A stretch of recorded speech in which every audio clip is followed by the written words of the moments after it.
And I just look at you as a regular guy now. you know, really, you do that. Anyway, my name is Clarence Eason.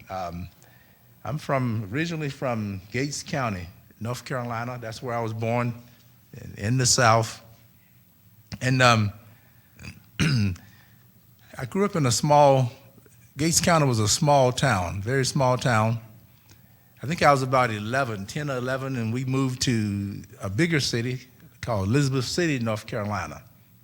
And it was in the mid to late 60s, probably about 67, I think it was when we did that. I think you're all probably aware of some of the problems that was going on in the South at that particular time. Sorry. Okay, sure. We have some older folks. Okay, all right. Okay. That Yeah, that's good. Just let me know because I want to make sure I'm heard.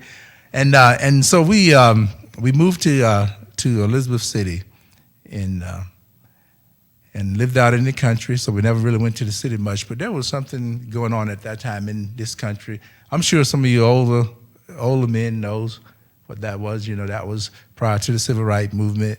There was no integration. I grew up, and when Black History Month comes, I'm a bus driver just like Mike, and kids have conversation about what they see and hear, and I get asked quite often, those things they showed us, was it really real? I said, yeah, it was real.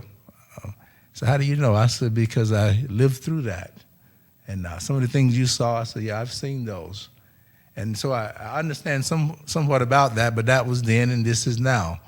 And we always need to learn from what we encounter in life, I believe. And so there was segregation there. I tell the kids I've stood in the lines where it said colored only and white at the fast food restaurants and the bathrooms and the water fountains. And we saw all those things. One of the things that happened for us as a family, by my folks in a way, was when they talked of integration, one of the things they told us that you will get along with everybody. If I hear that you're doing what some of the other young guys are doing, you're in trouble with us. And so we had to learn to get along with people. But, a blessing came out of that. It was in 1969 when they began the integration process. I think it's one of the greatest things that ever happened. And I'm going to tell you why. Because the problem that we had with each other was we didn't know each other. We didn't talk to each other. I mean, you could work for people, but you didn't have casual conversation. If you don't have casual conversation with people, how are you ever going to get to know them? And we really didn't know each other. We knew what people said, and so we stereotype people and vice versa. That happens a lot of times. People tend to stereotype because we really don't know. It taught me a great lesson. I try to get to know a person before I decide who they are and what they're all about. And I try not to take one person that I know and say everybody else is like them. A lot of that went on. But they did something different there. They integrated us through riding the same bus, but we went to different schools. And I know most people hear that, so that's probably the craziest thing. But actually, it turned out to be a good thing because we was on that bus for a while. And eventually, young folks are going to talk to young folks. That's going to happen. And then the next year, they integrated the schools. And they did something that I thought was very, very important, which is they built a brand new high school. They didn't take the black high school. They didn't take the white high school. Matter of fact, they took the black high school. It was my 6th grade year when we rode the buses together. The next year was 7th grade. They put all the 7th graders in that high school.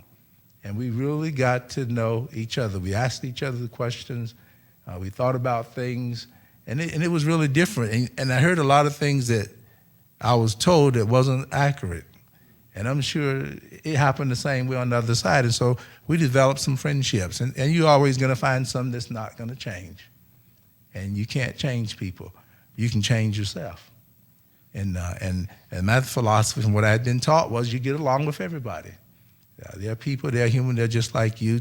Doesn't matter if their skin color is a little different, you get along. Because a lot of us have things in common anyway. We're human. We have 2 eyes and 1 nose, and we do. I mean, really, if you really think about it, we really are. And so And so that was a good thing. It was a good thing for me. And I think it was a learning process for everybody at that time. And I don't know what was going on in the West or the Pacific Northwest at that time, because the only place that we had been outside of North Carolina was Virginia. We would go there sometime, but the rest of the time we was in North Carolina. We lived roughly about an hour and a half drive from Norfolk, Virginia, where a lot of the men eventually worked there. They had a huge shipyard there, and that was their livelihood. And so we got an education real fast on dealing with people just in general. And at the time I didn't relate this to anything I thought God was doing, but I believe in the future and where I was led to that He was working through that. I left home right after my high school senior year. I finished high school half a year early because I was ready to go. Small town, nothing going on. I want to do something. And within our family, we had a concept of that one would help the other. My older sister, one of my aunts, when she finished school, they took her to Connecticut. And of course, she got grounded, got a job, and then she would send in, and one of the next ones would go. One went to Connecticut, the oldest one, the next oldest one had 9 sisters, went to Wyoming, eventually Wyoming. She married an Air Force guy in Cheyenne, Wyoming. And they was from Elizabeth City, but he went Air Force, so he went to Cheyenne. And then my third oldest went to New York. So we had 3 places, that they would call. And I don't know why. I don't know why my sister called. Not only did she call me and say, you're finishing school, would you like to come to Wyoming? My plan was to be Air Force, military. My father was in the Navy. And matter of fact, he had mentioned to me Portland, Oregon. I had no idea that that's where, most of my life would be, Portland, Oregon. Been there for 35 years. And so we did that. So when she told me about Wyoming, she said, what we'll do is we're going to send you a ticket now. It's hard to turn down somebody giving you airfare, not costing you anything. And so I said, well, why not? When I talked to my brother-in-law who was in the military, he said to me, so why don't you come and see before you decide if that's what you really want? And it's a big Air Force base there, F.E. Warren, the Air Force base there. And so I said, it's not bad. So I went and he picked me up from the airport in Denver, Colorado, and he kept talking about this church, this church they was attending now. And I had never heard of it, Church of Christ. A lot of people, when we first heard of Church of Christ, we thought that was a cult. Had never heard of it. I had never heard of it in the South. I really hadn't. And so I didn't know what it was. And so out of respect for them, I decided I would go. I'll go. I can sit in for a little bit. It won't hurt me too much, but I got other plans. And I went, and it was different.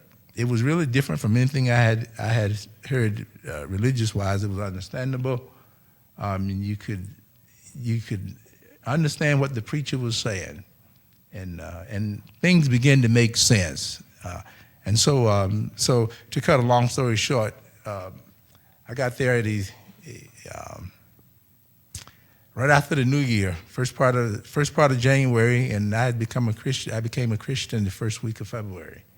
I went to church every service. Went Sunday morning, I went Sunday night, went Wednesday night, and whenever they had something, I went.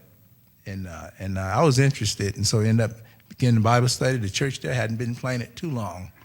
A lot of the things I know now, I didn't know then. I didn't know they had a Bible college in Scottsbluff, Nebraska, where the preacher there had been, and they was planting churches all through the Midwest. And there happened to be one that they had planted. And so I got converted, and after my conversion, I was looking for a job. I had my list. I don't know if you did this, but I had my list of the 10 things that I wanted to do. First one was get a car, and get married, and get a house, and I think God was number 4. Yeah, but and you know it's funny because the whole thing turned around, and you know who became number one. The first thing that happened was I got converted, and then I got a car, and it was quite a few years later before I got a wife and a house. But you have to have something planned. You have to have some idea of what you want to do, and that was kind of my idea, and so couldn't find a job in Wyoming. I went all over, Safeway, everywhere, and the preacher said there's a laundromat up there. They're hiring, so I went and I worked in the laundromat. It didn't matter. I wanted a job. I wanted to work, save my money so I could get me a car, and eventually I did. 1967 Ford Galaxy, white with red interior. You remember those things. You really do in life. And so I did that, and I got caught in a situation in this laundromat. I didn't know at the time, how do you deal with two people that are trying to get you to do what they want you to do? One being the boss, and the other one was the manager. And so basically I was washing clothes, and he'd tell me, this is how I want it done. Well, the manager looked, well, this is the way I want you to do it. And one day, the supervisor, the supervisor had told me, this is what I told you to do it, I want it done that way. So I did it his way. I didn't know the boss was down the corner looking, and that was the end of that story. But you know what? That was the beginning, what I believe God had in store for me to do, because after losing that job, I went to a summer camp, church camp. Had never been to one. Met a lot of young people. And in Cheyenne, I think I was the only young person there at my age. I was 19 years old. And I met all these young guys and these young ladies from this Bible college. And, of course, they encouraged you ought to come down. And I thought, well, that'd be a good thing. But I'm not preaching. I'm not even going there for that purpose. I'm coming here 2 years so I can stabilize my faith, and then I'm going back out into what I want to do, which was become a telephone repairman. And so I got there, Scottsbluff, Nebraska, 2 years, and 2 years became 4 years, and 4 years became 6 years. And something happened. I went 2 summers, and I did some intern in Hartford, Connecticut with Jim Lane. And the first year I went on my own. The second year, the church told me there that we will send you for the summer. We want you to go, and all we want you to do is help the church there, especially in the realm of evangelism. And we did. We ran a vacation Bible school that summer. We ran 100 kids through in a week. They didn't all come the same day, but we was busy. And then we would set up Bible studies. That's all I did all summer, was Bible studying with people. But the church did something that I think was so important, because I had when my sisters got converted, she was the one that told me, don't bring no preacher to my house. I did anyway. And she really got converted. And her husband, he really, really got converted. And they're still in the church there. And I knew I had another sister there. She had already picked out me a wife. The problem was the person she had chosen wasn't my type. And so I told her, I said, well, I'm not interested in her. And then, one thing I learned through that is, if you want to find out what's wrong with somebody, just show you're not interested. So when I tell her I'm not interested, well, what's wrong with her? She don't do this, I said, no, that's not that. It's just, I'm just not interested in her. That's the bottom line. And from what I'm going to do, I don't think she would be, the right one for me. And so I got through that. But anyway, I found out a good way to find out some things about people that they don't tell you, that when you show that you're not interested in them. And so anyway, to make a long story short, that didn't work out. But the church had told me when I left, Don Panay, he said, we're going to send you out there, but with one condition. You have to come back and finish school. Well, I said, I can do that. And it was the best decision I ever made, because I wouldn't have went back. I'm certain I wouldn't have. Had I not made the commitment to the church that I'll come back and I'll finish school. And I'm going to make a long story short. And when I got back, it's just like God had everything already laid out in place. I met my wife, who I've been married to now for coming up on almost 36 years, and it's been good, and so forth. But if I had never gone back, I think of some of the things I'd have missed out on, and so I still was not determined or made up in my mind whether I would preach or not, and so. Because one, I didn't want to, and then I didn't think I could. That was the two thoughts in my mind. I really don't want to do this, and I'm never going to find a church anyway. You tell yourself all kinds of things when you don't want to do something. And God had something else in mind. I got back in it was in 81, actually, late August, and we got married almost half a year later. And about 4 months after we was married, I got a call from Eugene Mitchell. And he said, actually, I had heard about the church at 35th from Dave Brink. Dave was graduating the year that I came into the Bible college. And he told me one day, boy, we got this church out there, and it's just for you. I said, yeah, right, it's just for me. And so he talked about it. He preached a sermon. I remember the sermon he preached that Sunday morning in Scotts Bluff, and it was a question sermon. How big is your God? And it made me do some thinking. It really did, and because God is as big as you let Him be. You can make Him awful small. You can make Him big, and so Brother Mitchell called me, and we went out, tried out. Make a long story short, and I only had a week off between Christmas and New Year's, so we caught the train out, and me and my wife, when we came back, and I basically left it up to them. I said, if you guys want me, you decide, I'll come.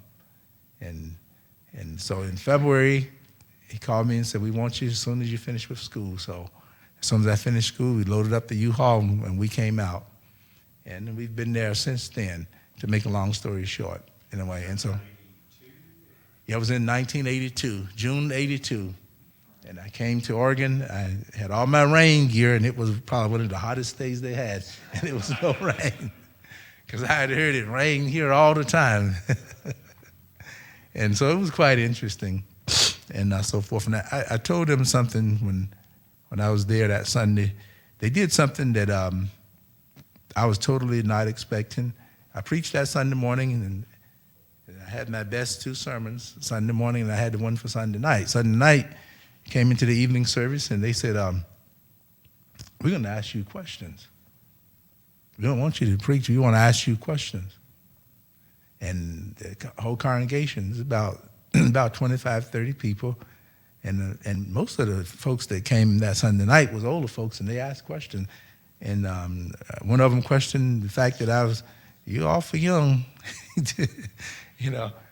to be a preacher, and you got to start somewhere. and they asked questions, and apparently they were satisfied. And so they called back and said they want you to come. And I told them, I said, here's the thing. I've never led a church. I've worked with different ones. The year before I was called, I was working with Ron Berquist in Kimball, Nebraska. And I spent some time working with Jerry Smith in Cheyenne, Wyoming, and some other places. But I'd never been in a position where, as they would say today, you're the man. And so we talked, and I felt like I had a good, two good men, Ray Wiedemann, Eugene Mitchell, and I said I can work with them, and we did, and I think the church has had some good success. We've had our up and downs, like anywhere else you go, people do move, and sometimes the people you don't want to move, but it happens. You learn those kind of things, and you lose people. Last 3-4 years, we lost two of our real good men that, through death. And so, you run into difficulties, but it turned out well in a way. But that's part of it in a nutshell. Give you a little bit about me and where I come from and what I try to do, and I see God working through it, even though I fought it for quite some time.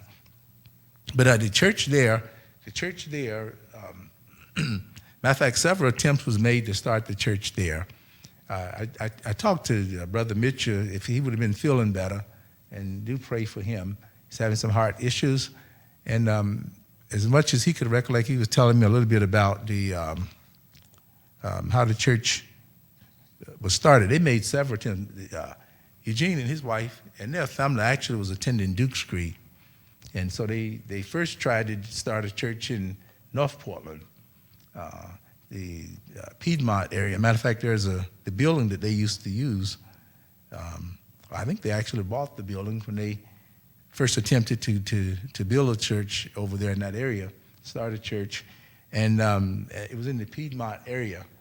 Right now, I think it's a non-instrumental Church of Christ that's in that building, and they've.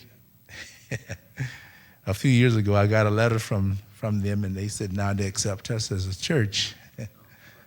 I didn't know that we weren't one, but anyway, I went over and I met some of the guys and we talked. And one of the guys came over where we were and we talked and so forth. And I had some others. Matter of fact, it was the thing that really hit me. We had from the east side, an elder's son came. He actually led songs for us with the piano, which was different, But as far as I could see, we teach a lot of the same thing. The music seemed to have been the big hang-up. And so, anyway, every time those guys come to town, they moved. It was a young white couple, actually, and their kids, and he always stopped by and see us. And so, it's been a good relationship. But Eugene and some other guys from Duke Street had come over, and they tried to start a church there, but it didn't go. And so they did it for so long. They was in a storefront building for a while, he was telling me, and then they decided to go back, and then they tried it again later on. And I won't give you all the details because it'd probably take all day. But anyway, when they tried it again, they did have some success. I think Eugene came over and his wife, and I wrote some other names down he had mentioned that came over with them at that particular time. Where did I put it at? See, it was the Mitchells, Ken Edwards. There's the Bryant family, the Gooten family, and they were some of the ones that, and there were some others they mentioned that came and eventually they got the work off the ground and got it going. And Ken Edwards preached there for a while, and then prior to his leaving, Ron Hunt. I know most of you guys probably know Ron Hunt. He came, and I think he was there for like 10 years. And when I actually met Ron Hunt, when I was in Nebraska, he had come through. He had mentioned the church there, that he had left the ministry there. The church there was needing a preacher as well. And my attitude was the same, yes, for somebody else, but not me. And so, it just shows how much we know sometimes. And so the church took off. It went, and he did some good things there. One of the things that attracted me to the church is something we was doing in Nebraska, which we was running what we call a joy club. It was kind of the same as a bus ministry, except we did it on Saturdays. And that's how I kind of got into driving bus. And it was a good thing because when I got there, they had 2 buses. And so we utilized that. It was at one point, 80% of the people that we reached was through that bus ministry. We had a calling program I set up on Tuesday nights. I'd go out every Saturday, and we would see if the kids was coming, and then you would recruit other kids, and quite a few people came into the church as a result of that. There's still some people there now that came in because of that, and so things went well, very well, and so it was good. But I'm glad I came in a way, and it was all part of God's plan. But one of the things I think that Matthew had mentioned was about the racial diversity within the church. When I first went to the church in Cheyenne, And I sat down and I looked at this. It was different from this standpoint. And I'm going to tell you why it was. That church was a 50-50 church. It was about 30 people. It hadn't started very long, from what I could understand. But there was a military base, that military base there. And I'm telling you, people mingle because the thing they have in common is military. And so there was about 50-50 black and white. When I went there, to me, it didn't really matter. I mean, we were, what I had come through the schools and what I had learned, and I had learned to get along with all people. It didn't matter to me at all. And so it was good. And like I said, I was there less than a year before I went off to the Bible college. And when I got to the Bible college, it was a whole different story. And the church there, at that time, the church in Gering, when I first went down, Gering, Nebraska, was it was right at about 300 people. And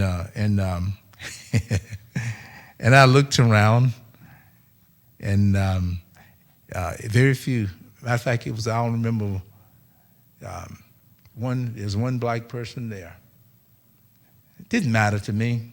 I know why I went there, but it was different. It was different.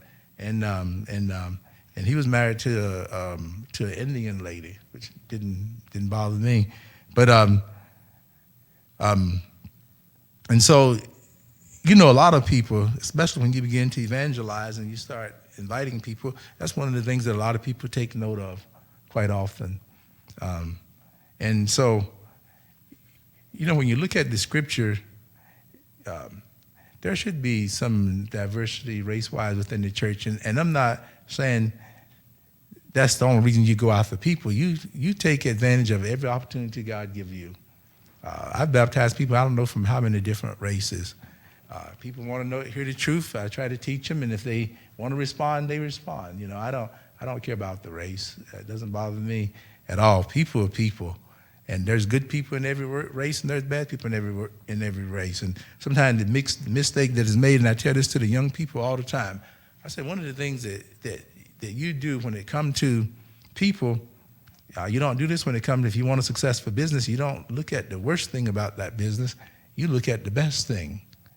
And I said, but a lot of times with people, we tend to copy the worst. I spent some time working with when the gang thing came to Portland.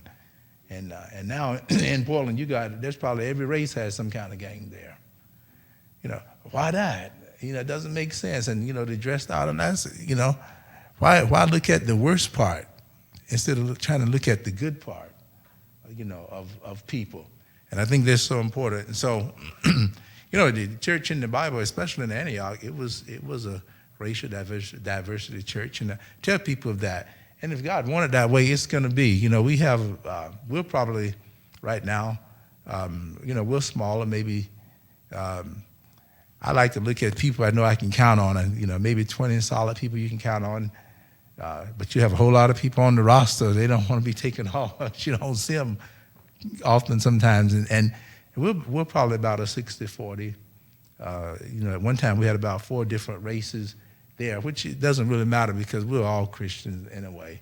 It doesn't matter to me. I can learn from other people. That was something I learned through the integration in the South, that you learn people individually, not a group of people, and say everybody's like that, because it's not true. And so, Acts 13 is good on that. If you want to read it sometime, if you haven't read it. And it's funny because the church in Antioch was the first church that used the name Christian too. I think that's quite interesting when you think about that. And God does. And so I always say this to people when they talk about that. I say, the greatest race is the Christian race. That's really the greatest race, and it knows no colors. And I'm not saying that you just overlook, but really when you look at it, that's really the way it is. And I get in trouble from both sides when I talk like that. Because I'm going to tell you, I mean, just being honest, there's prejudiced people in every race.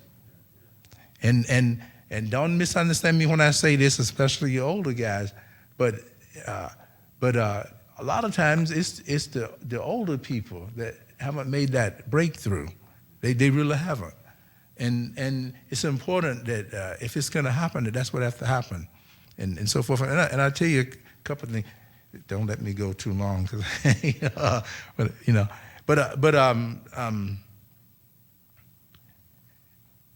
learning people,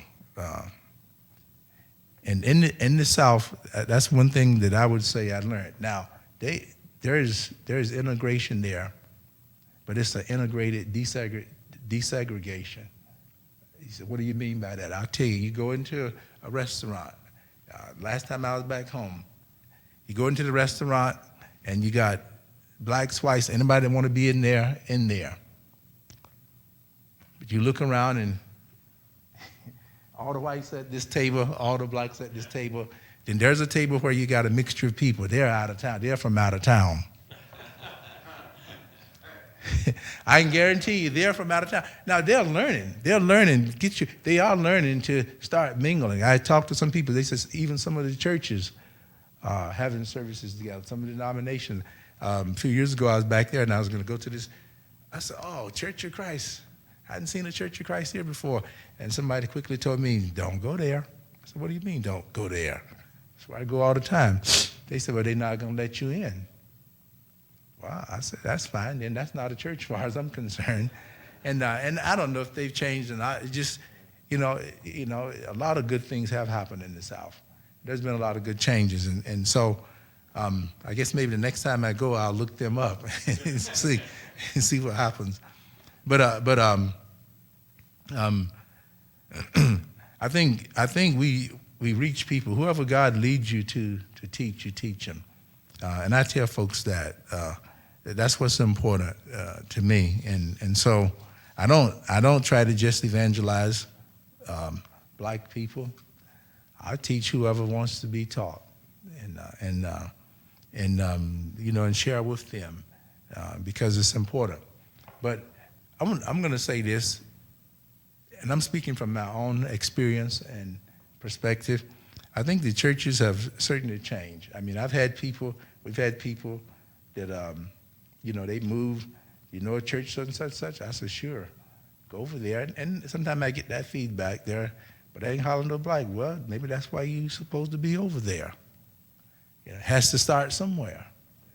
And so, we had a family that went over to Central, which I said, that's fine. As long as you're going to a faithful church. A lot of times people say, we're going to move and we're going to go somewhere else. And that's fine. And I think for a while the Sims had Larry Tisa Sims, they had attended over here. And which, I was fine with it, except some of you hate to lose your good people. And they were good, good people. And it's good. I learned that. That was part of my education. Sometimes that needs to happen. It's good for them. It's good for the church. It's good for everybody. It really is. And I tell folks that, and so forth. And now, I believe things have gotten better. And I don't know how for me, you guys, with it. If I was to ask this question, matter of fact, I'll ask the question. In the churches of Christ, how many black preachers do you know? Okay. No, that's good because sometimes I see something sometimes that other people don't see from my perspective, and I try to tell guys the same way. And because if we're doing it like God wants, integration is going to happen. It's going to. It's not a matter if you want to, because people are going to learn. The younger generation is going to learn. It's just like if somebody would have told me that I have 3 of my children are married. I have four children. 3 of them are married. And every one of them have married outside of their race. Yeah. We didn't have they never came in. We didn't have any kind of conversation about it. I always told them, and they did, if you meet somebody that you really like and you guys can build a relationship, I said, I want to meet them. And they all did. They brought their person to the house, and and it was, it was good. I have to tell this story. My youngest son, you can tell when young guys are interested in girls, because, boy, they stay in the shower a lot, and they're dressing up. And I said, well, where are you going tonight? You don't dress up to go run with the guys. Usually if you dress up, it's because there's somebody special. And so he said, yeah, I met this young lady, and I really like her. And I said, well, what's her name? Emily. I said, yeah, we'd love to meet Emily. You know, I've always told you guys that. Bring them so we can meet them. And so he called one day and said, yeah, we're over by the bus stop. We're gonna be stopping by the house in a minute. I said, good, come on in. I want to meet her. In my mind, Emily, okay? So I'd already pictured in my mind who this person might look like, what race they might be. And so I was sitting on the couch, and they came through the door, and I turned around and looked. And it was she's called Mung, you know, Oriental young lady.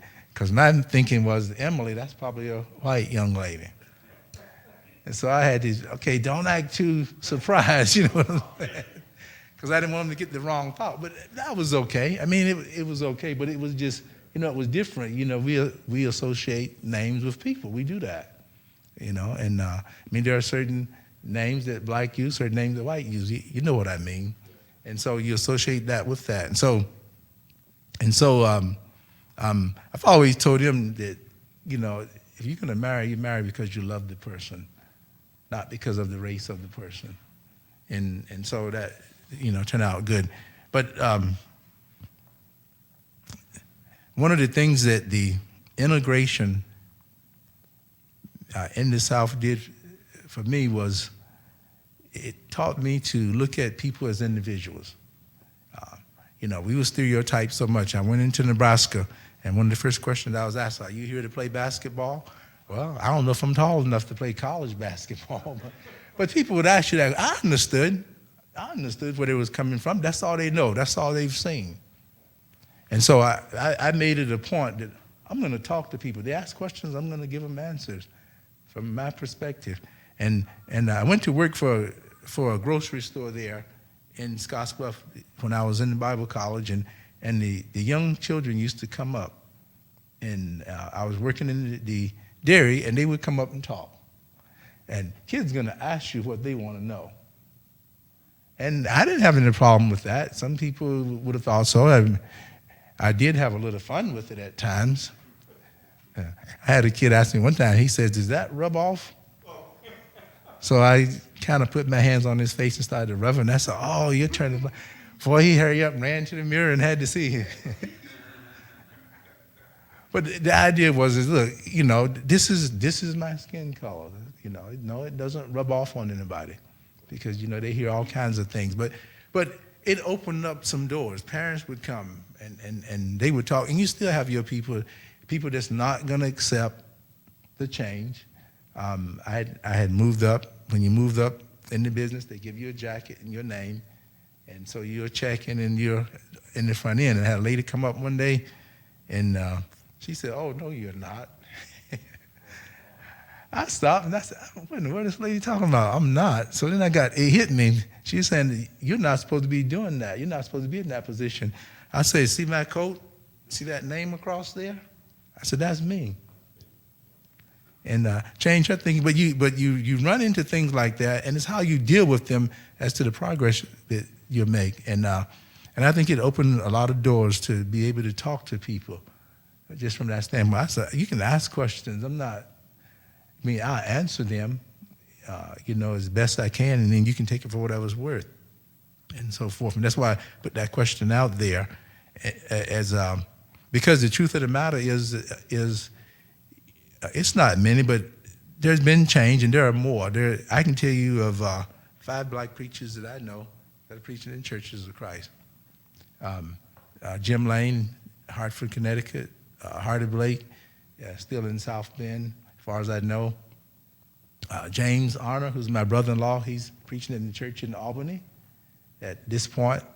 And it's a good thing. You know, that's, you know, predominantly a white church, but it doesn't matter. I mean, as far as I'm concerned. And then you have his son, believe this or not, I don't know if I thought I would ever see this day, but he's actually preaching in the church in Scottsbluff where the Bible college was. And he's married to a white lady, and it's basically a predominantly white church. It's not as big as it used to be, but He's there. He's a good speaker, real good young man. He's the son of James, is preaching in Albany, and so forth. And so we stopped by and saw them this last summer. And James' wife is my wife's sister. They was twins, and so forth. And we just separated them though. They went east when he finished college, and we came west. And now we're kind of like back together again. And so it's a good thing. And to me, progress has been made. And it's not that you are trying to prove something or you're wanting to do something. It's like let me give you an example of this. I mean, I was serious about my relationship with God, serious about growing up, finding what I'm supposed to do church-wise. And I got asked questions sometimes it did bother you. You know, somebody would say, a number of times would say to me, "Are you going to marry a white girl?" So I don't know who I'm going to marry. I'm not, right now, that's the last thing on my mind. And until I find the last one of them, but do you want to marry me? You know, sometimes it stops people. I say, that's not the focal point. I'm going to let God lead in what should be. And that's what you have to do. And it creates all kinds of problems when that happens. And I don't agree with people that do something to try to prove a point, because that's the other thing. You can either go with the flow, talk to people, blend in, let God lead, or you can do like others did it, or we're going to show them that this can work. And sometimes that's what falls apart. When God is leading in it, if that's what's supposed to happen, it'll happen. If it's not going to. And I tell people that, and I try to learn that myself. And so the church, as far as I'm concerned, the church have made progress. And I may be the only one that would say that. I don't know, but it have made progress. And matter of fact, every one of these preachers that I mentioned, and where I've been, there is different races in the church. It really is. And I know some areas it's not going to be because of the population of a particular race. It's going to be that way. But it's not just a black and white thing. The church is open for all nationalities, for all people that want to serve God. And that's what I try to emphasize to folks. And I think one of the things that I would say that I learned, through the years when we talk about the church and race, is that get to know people. We was taught that you don't stereotype people. You don't know who that person is just because of their skin color. You get to know them first, then you can make a decision concerning that individual. And I think it was one of the greatest things that my folks told me that really helped. And I've never had any problem getting along with anybody. And sometimes I get in more trouble with black folks than I do. And that's just the truth. Then white folks, I got the label, and I don't know if you've heard it or not, but, if you ever heard Oreo, some of you guys know what I'm talking about. They label you. You're black outside, but you're white inside. And so that's the way you want to think. That's the way you want to think. But I think my blood is red just like yours. But anyway, but people, you hear things like that. And I said, no, that's not the point. The point is we should get along with all people. The bottom line, we should, And if Peter could grow out of his prejudice, and he wrestled with it, didn't he? And why can't people? And so, somebody has to promote it. Somebody has to push it. I think your wife is looking for you, Matthew. Yeah, she's waiting for you. Okay, yeah. No, your wife is. Oh, okay, yeah. I'm about done here. And then if you want to ask me some questions, you can. Okay. You continue. Dave's going to close it out. Okay, all right.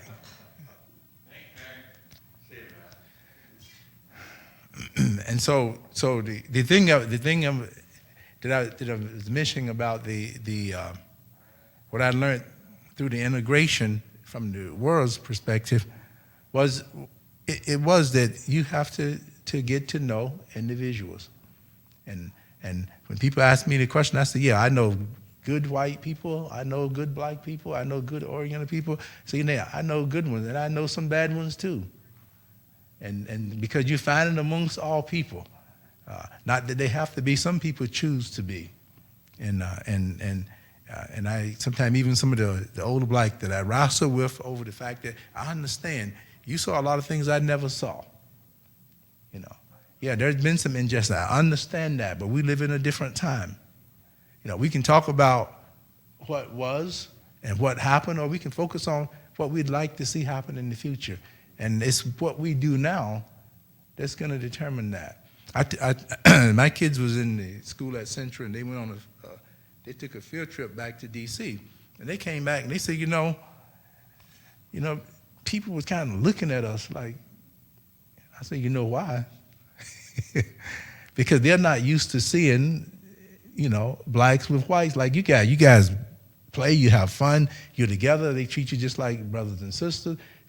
They didn't see that in the South, and so when they see someone come through like that, what's wrong with them? And it is. And I said, you can expect that at times. Some people are going to look at you that way. But you be who you are. You have to be who you are. And that's what's going to change. So it's going to change the world. That's what's going to change people, is just us being who we are, and so forth. You can't go back and change the past. And I tell people that you can worry so much about it that you can destroy yourself. You can't worry over what happened. You got to focus on what you should be doing now. That's the way I look at it. And building your relationship with Christ, that's really important. And so there have been an improvement in the church, and I hope we see even more. And I tell the people that I had a guy that I think he came for almost a month. He was doing things on black churches. And I told him, we're not a black church, we're a colored church. I don't know if he got my point or not. But if you look around, you see different colors here, not just black folks. Because sometimes we have to get away from that. I'm about the truth, and I always tell people, judge me based on who I am, not who somebody else is or who you think I should be because of. And sometimes that's the mistake that people make. I'm who I am. I'm Clarence. I'm not so and so over here. I may not be as emotional as that person is or as this person is, but just judge me on who I am. When you get to know me, judge me on who I am. Because I'm not somebody else. I'm me. And I try to be me, and I tell people that. And so sometimes I get it from both sides, And I said, well, I have to be who I am. I'm who God made me, and that's who I try to be. And so, my goal is to reach as many people as I can for Christ. In my lifetime. I don't care what their race is. Not really concerned about their age either. Older folks, younger folks, all of them. They give me the opportunity to teach them, I try to teach them.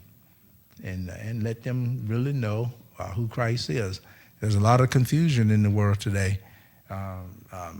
Some serious issues. I listen to the young folks talk. Like I said, I'm a bus driver also. And they put so many restrictions on us that used not to be. I used to use that bus to really do some big-time evangelism. And now you have to be careful in what you say. And I hear the big thing right now that I hear all the time is the gender thing. And I be wanting to say something. And I said, well, I better not wait for the right opportunity. The other day, finally, one of the young kids on the bus decided that he had heard enough of that gender stuff, and this kid started talking, and I wasn't going to shut him up. I let him go. He said, no, it's boys and it's girls. It's men and it's women, and it's this. And he was just going on and on. I just let him go right on and defend himself because there's so much confusion amongst the kids, and we can't engage. They tell us we can't engage. If they ask you a question, you can answer, but you can't do that. Used to, you could talk to the children on the bus, but it's a whole different thing now. And they have fired drivers, over some of those issues. They've done that. And so, anyway, but there is progress. in the church, and I think it depends upon your location. Like I told you about the church in Wyoming, they're in a location where people come through quite a bit, and so traveling as much as they do, those folks get along real well. I learned some things from them too. If you was in the Air Force, you was there. The Air Force, they're brothers. The Army guys there, and it's amazing. That's a lesson, something that we can learn. We're Christians, and so you guys are my brothers, and I hope I'm your brothers, your brother too, because that's the way it should be, and so forth, and that and just like when Matt had called me, he mentioned Black History Month. This is Black History Month, but I think there's some things that our society could do that would even bring people together more so. Why not just we have history, why not just teach it all together? Because lots of different races have contributed to this country. So just have it as history, and include the whether it be Latinos, whether it be blacks, whoever, just include everybody that accomplished something. That would eliminate a lot of problems. And so I tell people that, we'll recognize this and we'll recognize that, and so forth. And so, but I think it's important that we, that we do that as well. And so, but like I said, my goal is to be like Christ, dealing with myself first, and then to try to reach as many people as I can for Christ. That's what's going to change the world. There's people. And I'm going to close with this. There's people that are living in fear of what they think is going to happen. There's some folks that do think there's going to be to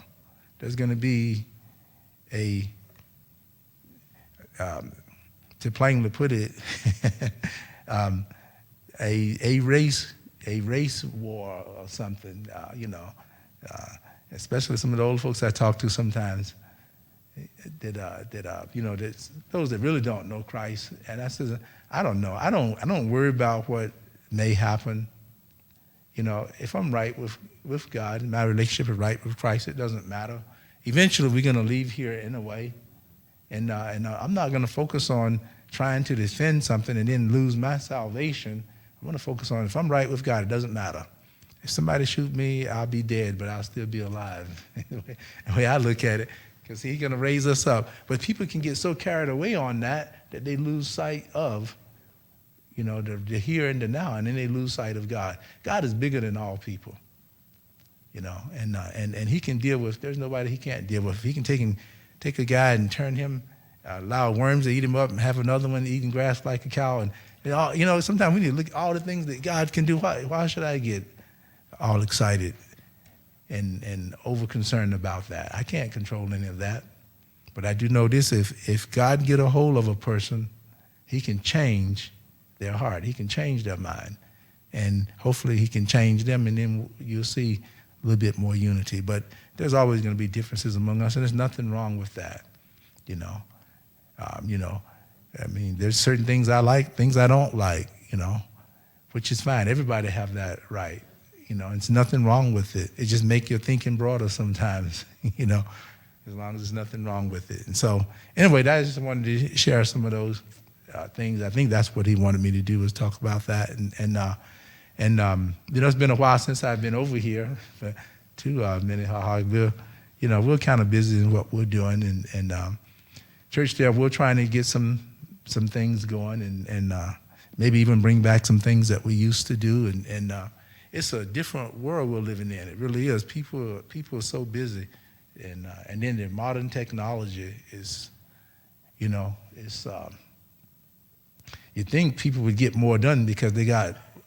You think about it, a computer and even the things on your phone, what you could do, but people don't use it that way. That's the problem. But I'm going to keep working until I can't work and keep trying to reach people. I don't care what color they are. The idea is if people want to be taught and I get the opportunity, I'm going to teach them. That's what needs to happen. And let me say this, and this last thing I'm going to say, I'm done. And don't and I tell people this, don't think that, because some people say to me, well, you got a better chance of reaching that person than I do. That's not necessarily true, just because they're black. Sometimes you develop a friendship with a person, you're going to have a far greater opportunity than I ever will. Because there's people I may not ever know that you know, And when you develop those relationships, sometimes you're the person that can win that person. And hey, as long as people be won, that's all I care. I don't care who does it. And we do it together. It's like if I meet people, say from St. Helena, I'll let somebody in St. Helena know I met such and such and such. I told them about the church. Here they are. Tell them that I told you, go see them. And sometimes people call me and say so and such and such.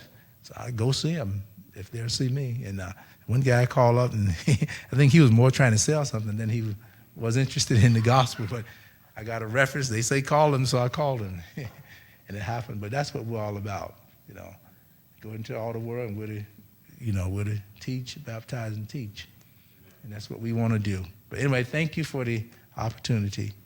And I hope I've said something that's been a little encouraging to you. I think, like I said, there is progress. I like that. And we want to try to reach the world before the world isn't anymore. The people of the world, that is. All right, thanks.